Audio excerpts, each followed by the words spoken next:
ওম শান্তি। আজ 17 জানুয়ারি 2024 বাবার অমূল্য মধুর মহাবাক্য শুনব। আজকের মুরলি ধারণাযুক্ত মুরলি।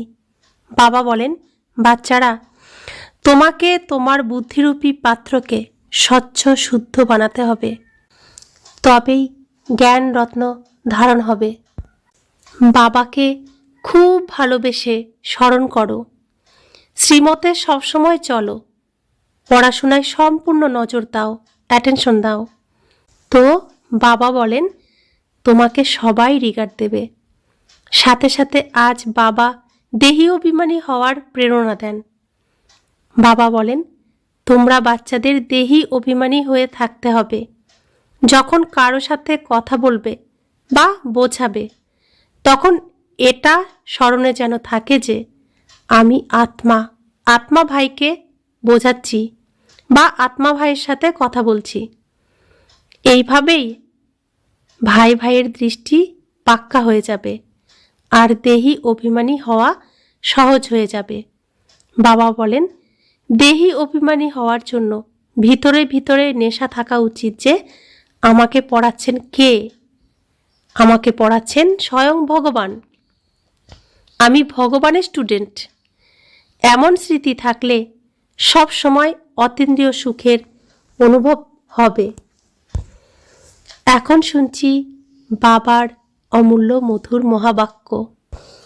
মিঠে মিঠে বাচ্চে, বাবাকে ভালোবাসার সাথে স্মরণ করতে থাকো, শ্রীমতের আধারে সর্বদা চলতে থাকো, পড়াশোনার উপরে সম্পূর্ণ অ্যাটেনশন দাও, তাহলে সবাই তোমাদেরকে রিগার্ড দেবে।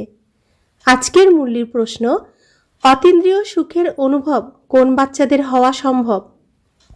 উত্তর, যারা দেহী অভিমানী হবে, এর জন্য যখনই কারোর সাথে কথা বলবে অথবা বোঝাবে, তখন মনে করবে আত্মা ভাইয়ের সাথে কথা বলছি। ভাইয়ের দৃষ্টি পাক্কা করলে দেহী অভিমানী হয়ে যাবে। দ্বিতীয়, এই নেশা যাদের রয়েছে যে আমরা হলাম ভগবানের স্টুডেন্ট, তাদেরই অতীন্দ্রিয় সুখের অনুভব হবে। আজকের মুরলির প্রথমে গীত বেজেছে, কে এলো আমার মনের দ্বারে। ওম শান্তি। বাবা বসে বাচ্চাদেরকে বোঝাচ্ছেন। অন্য কোনো সংস্থাতেই এরকম বলা হবে না যে বাচ্চাদেরকে বোঝাচ্ছি।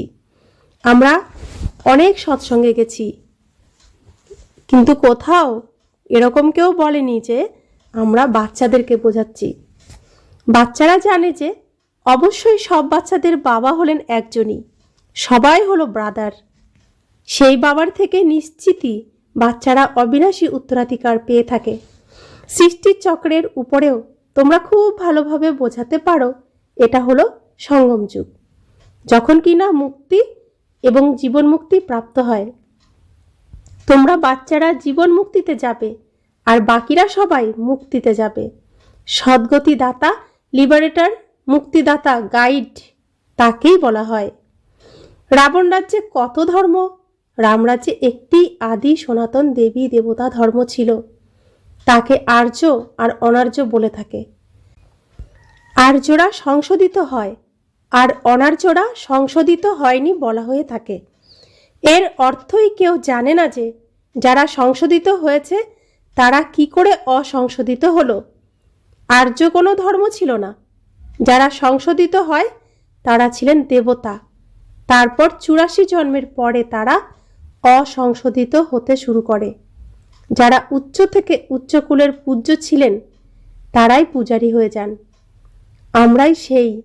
এর অর্থ বাবাই এসে বোঝান। সিঁড়ির চিত্রের উপরেও তোমরা খুব ভালো করে বোঝাতে পারো। এইরকম নয় যে আত্মাই হলো পরমাত্মা, পরমাত্মাই আত্মা, না, এটা হলো বিরাট বড় নাটক। তোমরা জানো যে আমরাই পূজ্য হই, অর্থাৎ আমরাই দেবতা, তারপর ক্ষত্রিয়, তারপর বৈশ্য, তারপর শূদ্র, তারপর ব্রাহ্মণ, এরকম হতে থাকি। সিঁড়ি দিয়ে তো অবশ্যই নিচে নামতে হবে, তাই না? এরও হিসেব রয়েছে যে 84 জন্ম কিভাবে নিয়ে থাকে। বাবা বলেন, তোমরা নিজেদের জন্মকে জানতে না, আমি তোমাদেরকে বলি। এ হলো চক্র। তাতে আমরাই দেবতা, আমরাই ক্ষত্রিয় ইত্যাদি হয়ে থাকি। এখন তোমরা বাচ্চারাই সমগ্র নলেজ প্রাপ্ত করে থাকো, কিন্তু বুঝতে খুব কম জনই পারে। তবেই তো বলা হয়ে থাকে কোটির মধ্যে কয়েকজন এসে এই জ্ঞানকে গ্রহণ করে আর দেবতা ধর্মের হয়ে যায়। এতে আশ্চর্য হওয়ার কিছু নেই। চক্রের উপরে বোঝানো খুব সহজ। সৃষ্টি চক্র, যে স্বস্তিকা চিহ্নের যে চক্রটা, সেই চক্রের উপরে বোঝানো খুব সহজ। এ হলো সত্যযুগ, এটা কলিযুগ, ইত্যাদি ইত্যাদি। কেননা সত্যযুগে বৃক্ষ খুব ছোট হয়ে থাকে, তারপর বৃদ্ধিপ্রাপ্ত হতে থাকে। এই বৃক্ষের বিষয়ে কারোরই জানা নেই, আর ব্রহ্মার বিষয়ে তো খুব কম জনই বুঝতে পারে। তাদেরকে বলো মুখ বংশাবলী ব্রাহ্মণ তো অবশ্যই চাই। এরা সবাই অ্যাডপ্টেড বাচ্চা। ওই ব্রাহ্মণেরা গর্ভজাত বংশাবলী, আর এই ব্রাহ্মণেরা হলো মুখ বংশাবলী। যারা পুজো করে মূর্তির সামনে তারা হচ্ছে গর্ভজাত কুক বংশাবলী। আর আমরা ব্রহ্মার মুখের দ্বারা আমাদের জন্ম হয়েছে, আমরা মুখ বংশাবলী, দত্তক নেওয়া। এটা হলো পরের রাজ্য, রাবণের রাজ্য। বাবাকে এসে রামরাজ্য স্থাপন করতে হয়, তো কারোর মধ্যে তাকে প্রবেশ করতে হবে। তার তো শরীর নেই, তাই না? দেখো, ইনি এই বৃক্ষের একদম শীর্ষে দাঁড়িয়ে আছেন। এই বৃক্ষের এখন একেবারে জরাজীর্ণ অবস্থা। ব্রহ্মা বাবা বৃক্ষের একদম শীর্ষে দাঁড়িয়ে আছেন। বাবা বলেন, আমি অনেক জন্মের অন্তিমের জন্মে প্রবেশ করি। ব্রহ্মা বাবার 60 বছর পূর্ণ হওয়ার পরে পরমাত্মা ব্রহ্মা বাবার শরীরে প্রবেশ করেন। এই অন্তিম 84তম জন্মে তপস্যা করছেন ইনি ব্রহ্মা। আমি এনাকে ভগবান বলি না। দুনিয়ার মানুষ তো ভগবানকে সর্বব্যাপী বলে নুড়ি, কাকরে, পাথরের মধ্যে বলে দিয়েছে। সেজন্য তারা নিজেরাই নুড়ি, কাকর, পাথর তুল্য হয়ে পড়েছে। দেবতাদের কথা তো হলো একেবারেই আলাদা। এখন তোমরা পড়াশোনা করে এই পথ পেয়ে থাকো। কতখানি উচ্চ এই পড়াশোনা! এই দেবতাদেরকে ভগবান ভগবতীও বলা হয়ে থাকে, কারণ তারা পবিত্র, আর ভগবানের দ্বারাই এই ধর্মের স্থাপনা হয়ে থাকে। তো অবশ্যই ভগবান ভগবতী হওয়া চাই। আমরা ভগবানের ঈশ্বরীয় বিশ্ববিদ্যালয়ে পড়ছি, তো প্রত্যেকেই ভগবান ভগবতী এই ডিগ্রি প্রাপ্ত করা প্রত্যেকেরই উচিত। কিন্তু তাদেরকে বলা হয় মহারানী, মহারাজা। কিন্তু শ্রী লক্ষ্মী নারায়ণকে ভগবতী, ভগবান বলাও হলো অন্ধশ্রদ্ধা। কেননা ভগবান তো হলেন একজনই। তোমরা শিব আর শঙ্করকেও আলাদা করে বলে থাকো, এরপরেও লোকে বলবে যে এরা দেবতাদের কথা লুপ্ত করে দিয়েছে। তোমাদের বুদ্ধিতে রয়েছে সমগ্র চক্র, কিন্তু যারা মহারথী তারা খুব ভালোভাবে বোঝাতে পারবে।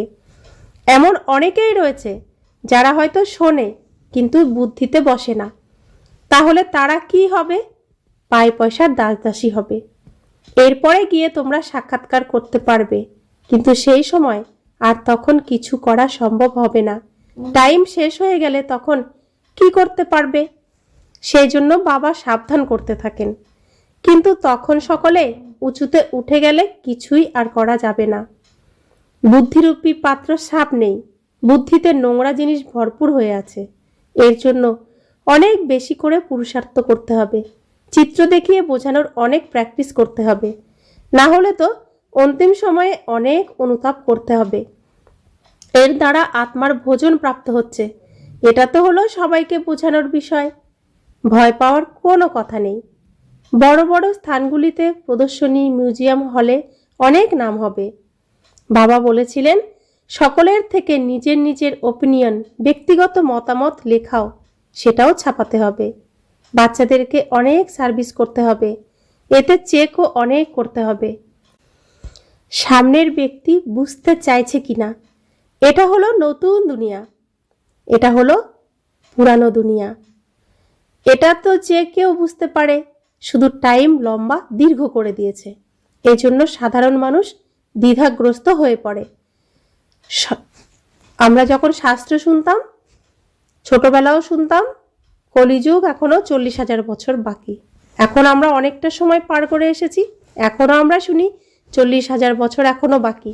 আমার ঠাকুরদাদাও বলতেন 40,000 এখনও বাকি, আমার বাবাও বলতেন 40,000 এখনও বাকি, আমিও বলতাম 40,000 এখনও বাকি। কিন্তু এখন বাবা সত্য কথা আমাদের বুঝিয়েছেন, এখন আমরা পুরো সত্যটা জানি, আমরা এখন দ্বিধাতে নেই, সমস্ত সত্যিটা আমাদের এখন সামনে। তাই জন্য সবার আগে বাবার পরিচয় দিতে হবে। যারা দেহি অভিমানী হয়ে থাকে, অতীন্দ্রিয় সুখে তারাই থাকতে পারে। কেবল ভাষণ শুনিয়ে কাজ হবে না। যখন ভাষণ করো তখন এটাই স্মরণে রাখতে হবে যে আমি আত্মা ভাই, ভাইকে বোঝাচ্ছি। আত্ম অভিমানী হওয়া এতে অনেক পরিশ্রম চাই, কিন্তু বাচ্চারা বারংবার ভুলে যায়। বাবাই এসে বাচ্চাদেরকে বোঝাচ্ছেন, গায়নও আছে, আত্মা পরমাত্মা আলাদা ছিল বহুকাল। এর অর্থ তোমরা বুঝে গেছো। যারা মহারথী তারা নিজেদেরকে আত্মা মনে করে বাবাকে স্মরণ করার অনেক প্র্যাকটিস করবে, তবে তো নিজেকে পাওয়ারফুল মনে করবে। যে নিজেকে আত্মাই মনে করে না, সে কি ধারণা করবে? স্মরণের দ্বারাই তোমাদের মধ্যে শক্তি আসবে। জ্ঞানকে বল শক্তি বলা হয় না, যোগ বল বলা হয়। যোগ বলের দ্বারাই তোমরা বিশ্বের মালিক হবে। এখন তোমাদেরকেই অন্যদেরকে নিজের সমান বানাতে হবে। যতক্ষণ অন্যদেরকে নিজের সমান বানাবে না, ততক্ষণ বিনাশও হবে না। যদিও বড়সড় কোনো যুদ্ধ লেগেও যায়, তথাপি বন্ধ হয়ে যাবে। এখন তো অনেকের কাছে বম্ব আছে, কিন্তু এটা রেখে দেওয়ার জিনিস নয়। পুরানো দুনিয়ার বিনাশ আর এক আদি সনাতন ধর্মের স্থাপনা অবশ্যই হবে। কিছুদিন পর সবাই বলবে, অবশ্যই এটা হলো সেই মহাভারতের যুদ্ধ। ভগবানও অবশ্যই আছেন। যখন তোমাদের কাছে অনেক লোক আসবে, তখন সবাই মান্য করতে শুরু করবে। তারা বলবে, এদের তো বৃদ্ধি হতেই থাকছে, এদের মধ্যে অনেক মাইট, অনেক শক্তি আছে। তোমরা যত যত স্মরণে থাকবে, ততই তোমাদের মধ্যে শক্তি আসবে। বাবা স্মরণের দ্বারাই তোমরা অন্যদেরকে লাইট প্রদান করো। এই দাদাও ব্রহ্মাও বলেন যে আমার থেকেও এই বাচ্চারা খুব ভালো সার্ভিস করে। এখনো একটু সময় বাকি আছে।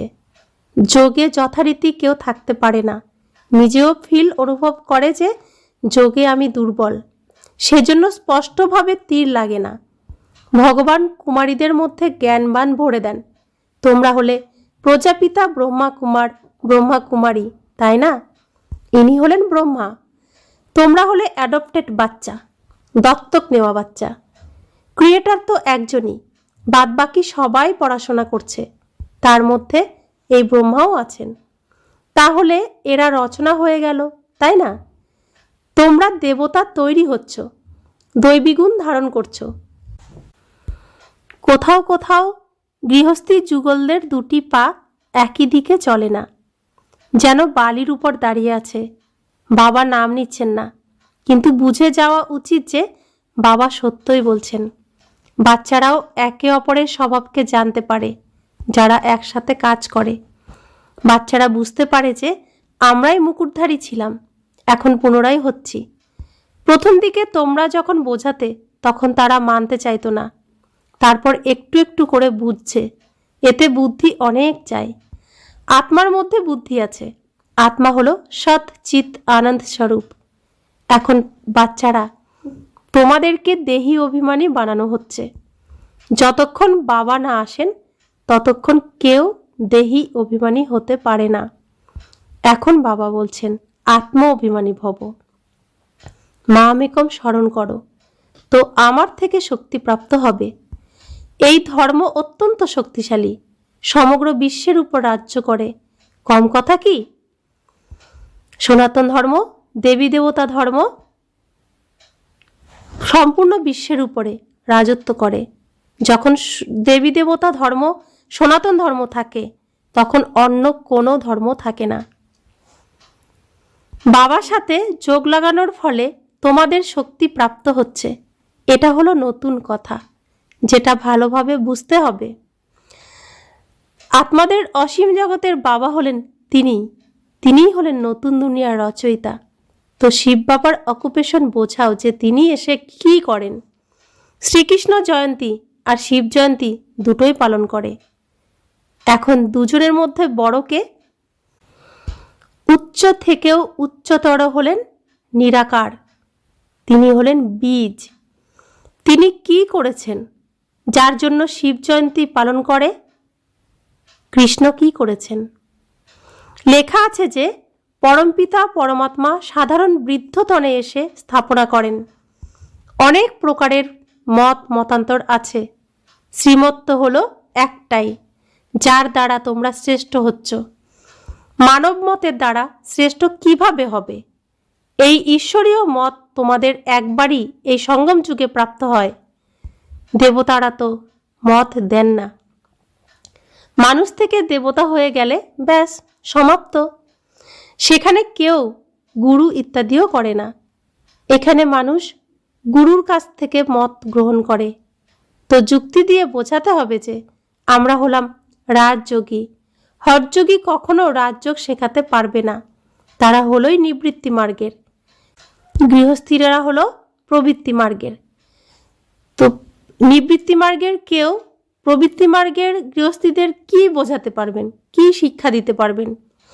তীর্থযাত্রা করতে প্রবৃত্তি মার্গের আত্মাদেরকেই যেতে হবে। বাচ্চারা, তোমরা কোনো বিষয়ে দ্বিধাগ্রস্ত হবে না।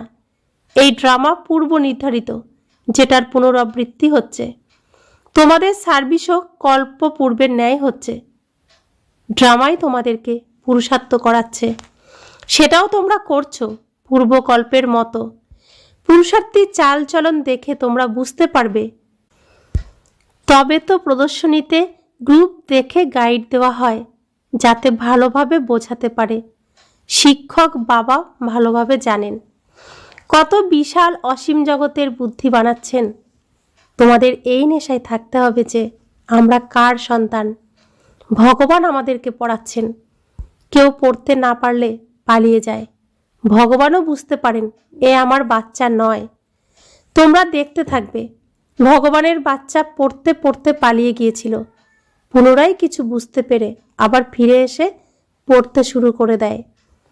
তারপর ভালোভাবে যোগ করে উচ্চপদ প্রাপ্ত করতে পারে। বুঝতে পারে যে আমি অনেক সময় নষ্ট করেছি, যে এই রকম স্কুল ছেড়ে দিয়েছিলাম। এখন তো অবশ্যই বাবার থেকে উত্তরাধিকার নেব। বাবাকে স্মরণ করতে করতে অথবা বাবা বাবা বলে রোমকূপ শিহরিত যাওয়া উচিত। বাবা আমাদেরকে উচ্চ পদ প্রাপ্ত করাচ্ছেন। আমরা কতই না ভাগ্যশালী।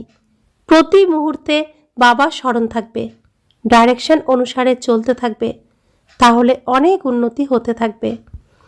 তারপর তাকে সবাই রিগার্ড দেবে। বাবা বলছেন জ্ঞানী আত্মাদের কাছে অজ্ঞানী আত্মারা নতজানু হবে। দেহ অভিমানে থাকা আত্মাদের দৈবী গুণের ধারণা হতে পারে না। তোমাদের চেহারা ফার্স্ট ক্লাস হতে হবে। বলে যে অতীন্দ্রিয় সুখ তাদেরকে জিজ্ঞেস করো যাদেরকে ভগবান পড়াচ্ছেন। আমরা যখন ঈশ্বরীয় কুলে জন্মগ্রহণ করিনি, আমাদের পিতাকে চিনতাম না, জানতাম না। তখন চোখে কিছু দেখলাম তো দৃষ্টির সুখ পেতাম, কানে কিছু শুনলাম তো শ্রবণ সুখ পেতাম, আমার মাথায় কেউ হাত বুলিয়ে দিল তো স্পর্শ সুখ পেতাম, কাউকে কিছু বললাম তো বাচন সুখ পেতাম। তো প্রত্যেকটাই ছিল এই শরীরের সুখ। এখন যখন আমি আত্মা আমার পিতা পরমপিতা পরমাত্মাকে স্মরণ করছি, আর তার থেকে ডাইরেক্ট সরাসরি আমার মধ্যে শক্তি আসছে, শান্তির শক্তি, সুখের শক্তি, সমস্ত শক্তি আসছে। আর বাবার স্বয়ং ভগবানের নিঃস্বার্থ প্রেম, ভালোবাসা, স্নেহ, আদর পাচ্ছি। সেই সুখ কোনো ইন্দ্রিয়ের মাধ্যমে আমি পাচ্ছি না, সরাসরি আত্মা পাচ্ছি। পরমাত্মার ভালোবাসা আমি আত্মা প্রাপ্ত করছি।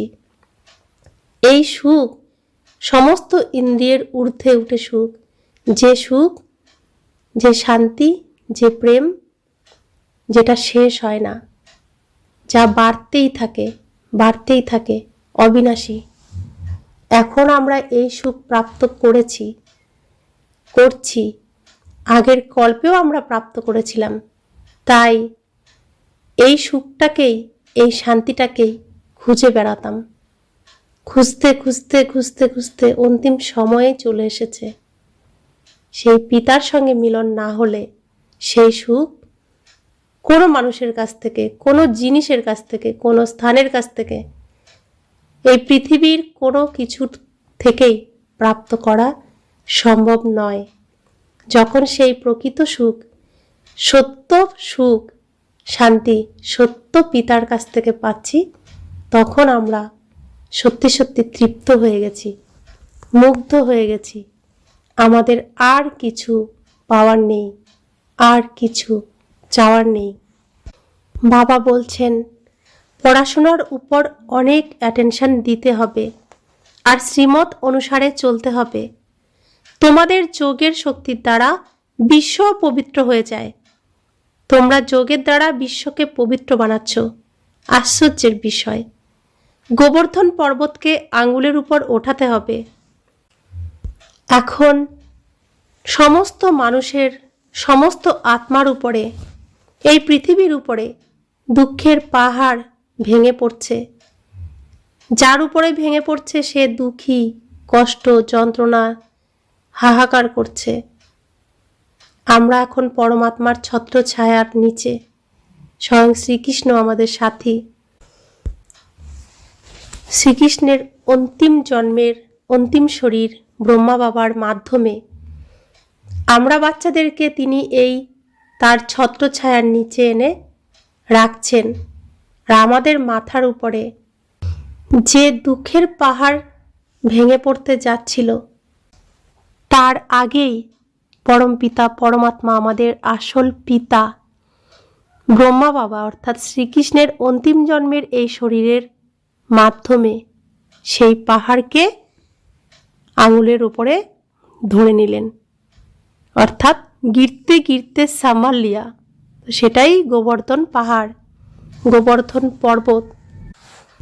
আমরাও যারা পরমাত্মার সুসন্তান আর শ্রীকৃষ্ণের প্রকৃত সাথী, তারা পরমাত্মার সঙ্গে শ্রীকৃষ্ণ সাথী হয়ে সেই পাহাড়ের নিচে আমাদের আঙ্গুলের সহযোগ দিয়ে আমরাও এই গোবর্ধন পর্বতকে আমাদের মাথার উপরে আমাদের ভাইদের সুরক্ষার জন্য আমরা সহযোগ দিচ্ছি। এই হলো সহযোগের শক্তি। এই ছিচি দুনিয়াকে যারা পবিত্র বানিয়েছেন, এটা হলো তাদেরই নিদর্শন। अच्छा, मीठे मीठे सिखिले दे बच्चों प्रति माता पिता बाप दादा का याद प्यार और गुड मॉर्निंग। रूहानी बाप की रूहानी बच्चों को नमस्ते। हम रूहानी बच्चों की रूहानी माता पिता बाप दादा को याद प्यार, गुड मॉर्निंग और नमस्ते नमस्ते नमस्ते। शुक्रिया बाबा, शुक्रिया बाबा, शुक्रिया। धारणार जन्य मुख्य सार। एक, সত্য জ্ঞানকে বুদ্ধিতে ধারণ করার জন্য বুদ্ধিরূপী পাত্রকে সাফ স্বচ্ছ বানাতে হবে। ব্যর্থ কথাগুলিকে বুদ্ধি থেকে বের করে দিতে হবে। 2, দৈবী গুণের ধারণা আর পড়ার প্রতি সম্পূর্ণ অ্যাটেনশন দিয়ে অতীন্দ্রিয় সুখের অনুভব করতে হবে। সর্বদা এই নেশাতে থাকতে হবে যে আমরা হলাম ভগবানের সন্তান, তিনি আমাদেরকে পড়াচ্ছেন। সব সময় এই নেশাতে, এই খুশিতে, এই শ্রেষ্ঠ ভাগ্যের, এই শ্রেষ্ঠ জন্মের নেশাতে থাকতে হবে যে কোটি কোটি কোটি আত্মার মধ্যে থেকে আমি অতি তুচ্ছ, অতি সাধারণ আত্মাকে ভগবান তার কোলে তুলে নিয়েছেন। তার কোলে রেখে আদর, স্নেহ, ভালোবাসা, প্রেম দিয়ে খুব সুন্দরভাবে, খুব যত্ন করে আমাকে পরিষ্কার করে তার সমস্ত শিক্ষা প্রদান করছেন। কত শ্রেষ্ঠ ভাগ্য!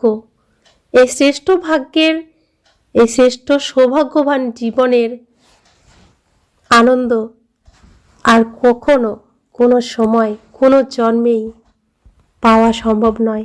তো যেটুকু সময় আমি পরমাত্মার সঙ্গে কাটানোর সুযোগ পেয়েছি, সেই সময়টুকুকে সফল করতে হবে।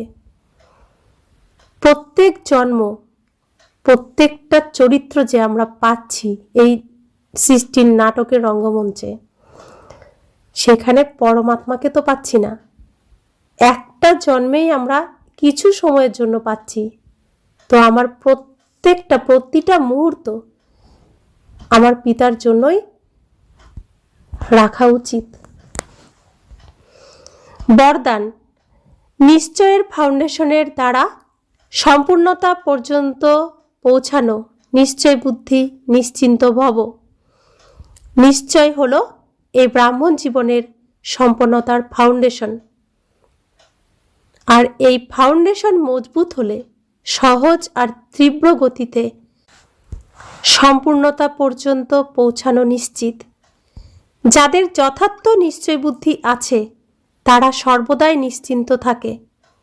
যথার্থ নিশ্চয় হলো নিজের আত্মস্বরূপকে জানা, মেনে নেওয়া আর সেই অনুসারে চলা। আর বাবা যেরকম যে রূপে ভূমিকা পালন করছেন তাকে যথার্থ রীতিতে জানা। এই রকম নিশ্চয় বুদ্ধিরাই বিজয়ী হয়। স্লোগান: নিজের সময়কে, সুখকে, প্রাপ্তির ইচ্ছাকে সকলের প্রতি দান যে করে সেই হলো মহাদানী। অব্যক্ত সাইলেন্সের দ্বারা ডবল লাইট ফরিস্তা স্থিতির অনুভব করো। যেরকম শুরুতে অভ্যাস করতে হাঁটছে, কিন্তু স্থিতি এমনই যে অন্যরা বুঝতে পারে যে কোনো লাইট যাচ্ছে, তার শরীর দেখা যেত না। এই অভ্যাসের দ্বারা সকল প্রকারের পরীক্ষাতে পাশ হয়েছিল। তো এখন যেহেতু সময় অনেক খারাপ হতে চলেছে, তাই ডবল লাইটে থাকার অভ্যাস বৃদ্ধি করো। অন্যরা সব সময় তোমাকে লাইট রূপে দেখবে। এটাই হলো সেফটি। ভিতরে প্রবেশ করবে আর লাইটের স্তম্ভ দেখবে। ওম শান্তি।